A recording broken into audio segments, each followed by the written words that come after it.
Já pensou todas as crianças de 4 e 5 anos na escola?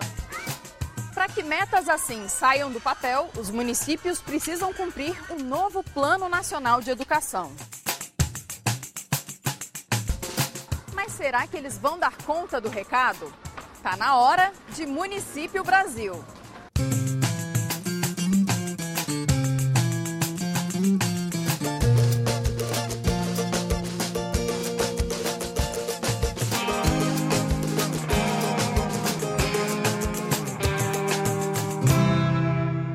Jogo histórico. A revisão do Pacto Federativo levou uma seleção de prefeitos ao Congresso.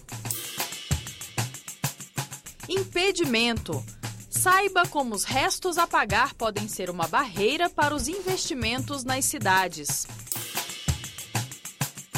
Gol de placa.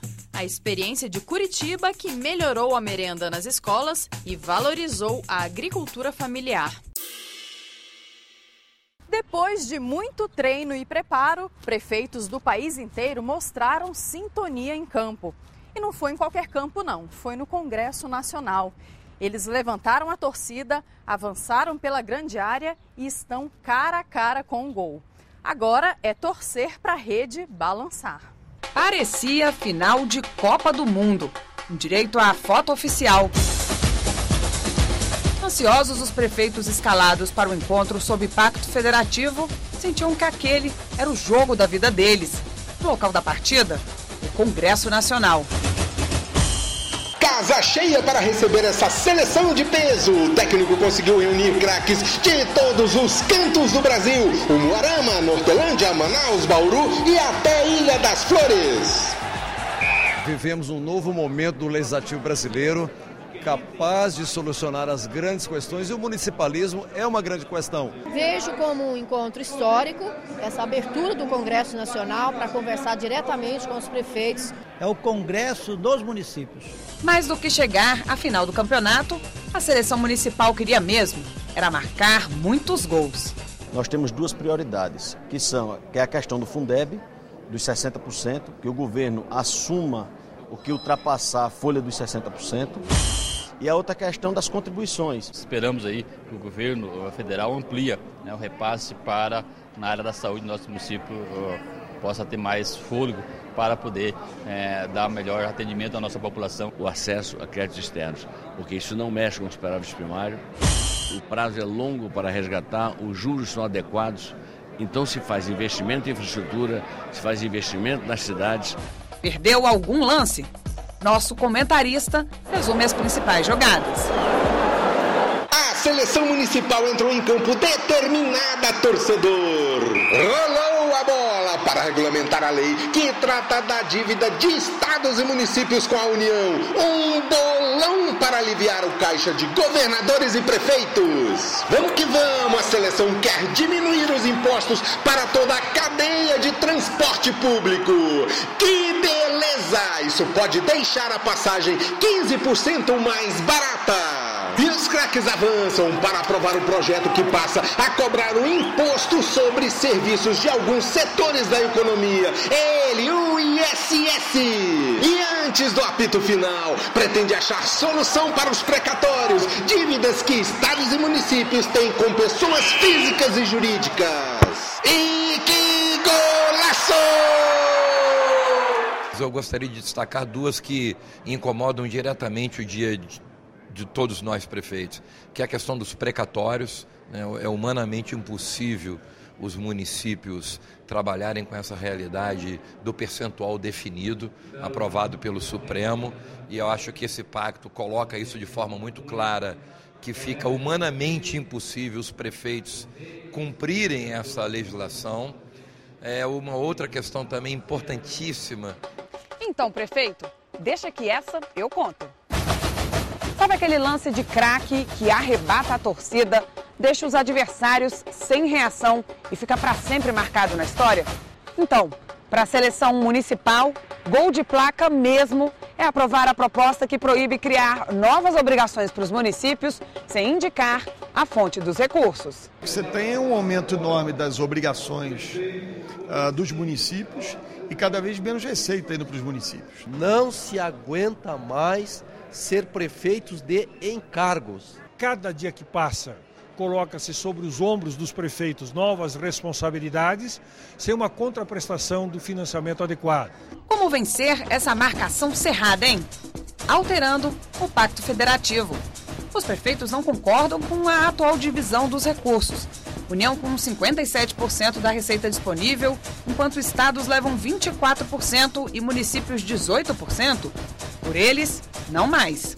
Desde a Constituição de 88, os municípios aumentaram em mais de 5 pontos percentuais a sua participação no bolo das despesas do país entre os entes federados e as suas receitas aumentaram apenas menos de 2 pontos percentuais. Que o bolo tributário fique 40% com o governo federal, 30% com o governo estadual e 30% com o município. Se não houver clareza sobre o futuro de repactuação do chamado Pacto Federativo, seja nas responsabilidades e na origem e destinação das receitas, nós vamos ter um sistema que vai entrar em colapso. Os municípios estão passando por um período de muita dificuldade, isso está modificando inclusive a qualidade dos serviços públicos prestados. A seleção convenceu. Não haverá crescimento no país sem desenvolvimento econômico local. Por isso, essas medidas são extremamente importantes e elas ultrapassam todos os limites e até as barreiras partidárias. O que está em jogo agora exatamente é o caminho para buscar uma alternativa para resolver os problemas de municípios, estados e principalmente do povo brasileiro. O Congresso forte tem que usar esse poder para fazer o Brasil avançar de maneira equilibrada, de maneira sábia, mas de maneira firme. Nós já caminhamos bastante com relação ao redesenho do Pacto Federativo, recolhemos aqui as sugestões apresentadas pelos prefeitos, a exemplo do que fizemos com os governadores, e temos um compromisso de conduzirmos, do ponto de vista do Pacto Federativo, uma pauta expressa. Resta saber se eles jogaram o suficiente para garantir a vitória. O prefeito tem que exercer a dura tarefa de escolher prioridades. E a cada escolha corresponde uma renúncia. Não há dinheiro para fazer tudo, não há como atacar todos os problemas de uma só vez. Nós queremos ser parte objetiva e parte efetiva na construção desse novo país que é próspero, que é justo e que é solidário. Quanto mais os municípios tiverem liberdade de atuar, expandir seus serviços, qualificá-los, mais o cidadão vai sentir na ponta o bem-estar que todos nós desejamos. Não dá mais para os prefeitos serem verdadeiros caixeiros viajantes, vindo mais tempo a Brasília, correndo atrás do recurso do que administrando seus municípios. Precisamos mudar, e para mudar tem que ter coragem, para que o Brasil tome rumo e possa enfrentar o seu grave momento que ele passa hoje. Um assunto que tem impedido os investimentos das prefeituras são os chamados restos a pagar. Hoje eles somam mais de 35 bilhões de reais. Saiba mais no Contas em Dia.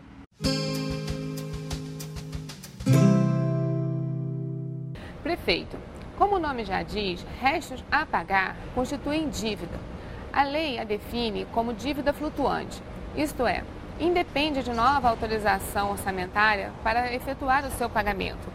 O importante para o município é reservar recursos para que o pagamento possa ser feito posteriormente. Os restos a pagar, eles podem ser processados ou não processados. Isso parece um nome complicado, mas não é.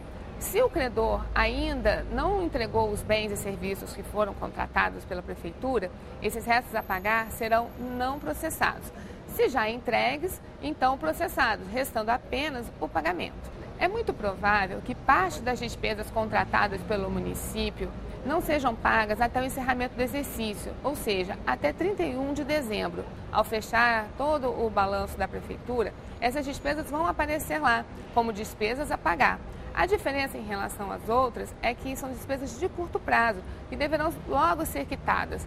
Então, senhor prefeito, muito cuidado em contratar bens e serviços dentro da capacidade de pagamento do seu município. As despesas inscritas em restos a pagar, elas deverão ser pagas no exercício seguinte. Assim, os recursos devem estar assegurados. A Lei de Responsabilidade Fiscal proíbe que os prefeitos contratem novas dívidas nos 8 últimos meses de seu mandato. justamente para que os novos prefeitos, ao entrarem, tenham as finanças sob controle.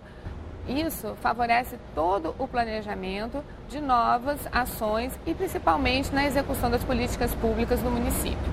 E olha só essa jogada da Prefeitura de Curitiba, no Paraná. Lá, 2 problemas foram resolvidos com um lance só.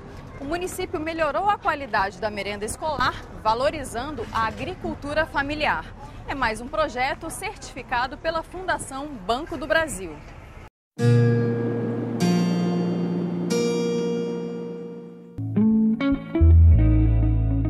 O que eu acredito é que, na verdade, com a ampliação da aquisição e do fornecimento de gêneros da agricultura familiar, a gente tenha uma melhoria da qualidade nutricional. Antes, reclamavam muito. Pô, tia, não tem uma coisa melhor para dar pra gente hoje? Só isso de novo? Todos os alimentos que nós pretendemos colocar na escola estão dentro do sistema, assim como todas as escolas. As cooperativas, elas entram no sistema, né, num período determinado, e elas vão selecionar quais são as escolas que elas têm capacidade de fazer a entrega e dos alimentos que elas têm capacidade. Aí nós tivemos um salto, né, não só na qualidade, mas também no próprio uso dos alimentos pelos alunos. Com a aquisição da agricultura familiar, o que a gente percebe é que realmente a alimentação na escola ficou completa. O crescimento da agricultura orgânica no estado, né, e no fornecimento às escolas também é algo vertiginoso. Nós saltamos de 9 toneladas para 1.200 toneladas, né, nesse período também de 2011 a 2013. O que nós percebemos é que muitos alunos acabam levando para suas casas, né, a situação: mãe, eu comi isso na escola, eu nunca comi aqui em casa. Foi a melhor coisa que eles fizeram, foi ter feito esse sistema junto às cooperativas, e tanto também não só ajudou a alimentação dos alunos, como também ajuda até o próprio agricultor, né, próximo das escolas. E eles acabam levando para casa, né, a cultura desse alimento. E aí eles começam a cobrar dos pais, né? Eles entram naquele portão, antes de entrar na sala já chegam aqui, tia, que comida é hoje? Eu acho o lanche muito bom, tem bastante coisas saudáveis, fruta, legumes, verdura, muitas coisas. Tia, por que não tem no sábado também aula, que eu queria vir para comer desse jeito? Garantir pré-escola para a criançada, acabar com o analfabetismo, construir mais creches públicas. Daqui a pouco a gente vai falar sobre as novas metas do Plano Nacional de Educação, o PNE. Antes, a gente vai lá para o estado de São Paulo conhecer Piraju. O município cortado pelo rio Paranapanema é destaque nos campeonatos de canoagem e kickboxing. E tem história, foi a primeira cidade do Brasil a abolir a escravidão, antes da Lei Áurea. As fotos são do Cláudio Pezão, Nico de Almeida e Zeca Garcia.